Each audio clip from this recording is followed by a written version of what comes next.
Hello, my name is Kevin Maher, and I'll be introducing this month's Cinema Society feature, Double Indemnity. Billy Wilder had made only 2 films before he wrote and directed Double Indemnity in 1944.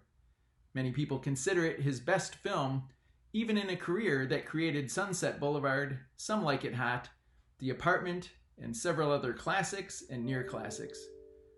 Perhaps what makes Double Indemnity just a little bit different is its place in film noir, the easy to spot but somewhat difficult to describe film movement that peaked in the late 40s, but continues to fascinate film fans and filmmakers even today. Ask someone to describe what a film noir is, and they'll inevitably refer to something characteristic of Double Indemnity. The quick staccato dialogue, laced with sexual innuendo, the Venetian blinds cutting diagonal lines across the screen, or the deep shadows that surround pools of light, even in rooms shot during the day. Perhaps it would be the femme fatale leading lady who corrupts and destroys a seemingly innocent dupe, or murder, or infidelity. It could be any number of things that make Double Indemnity the quintessential film noir.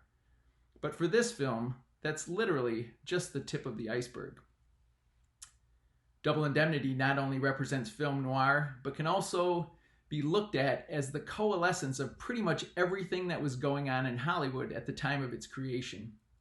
First and foremost was the struggle between the Hollywood studios and the Production Code Office that enforced strict censorship rules.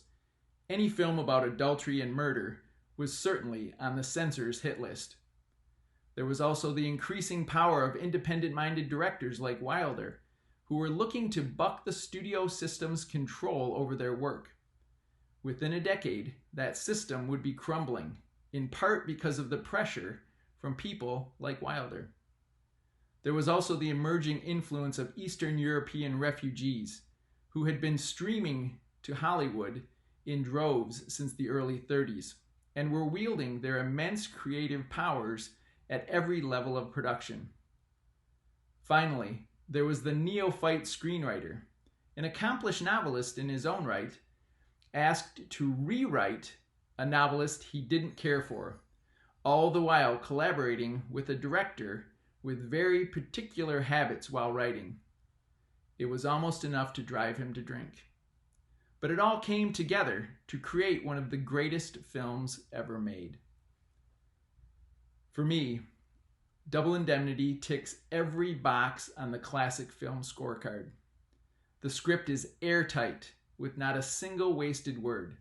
The images on the screen capture mood, emotion, and story in a complex but unobtrusive manner. The music subtly reminds you you're watching a movie without ever taking you out of the story. And the casting and performances draw you deeper into the tangled web of seduction, deceit, and betrayal. A simple story of a man lured out of the sunshine and into the shadows.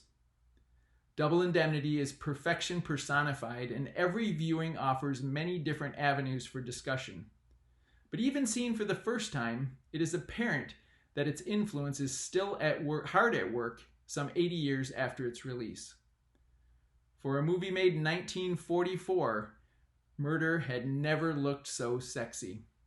Starring Barbara Stanwyck, Fred MacMurray, and Edward G. Robinson, with a cameo by novelist Raymond Chandler himself. I hope you enjoy Double Indemnity as much as I do.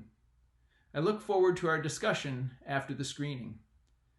Thank you very much for watching.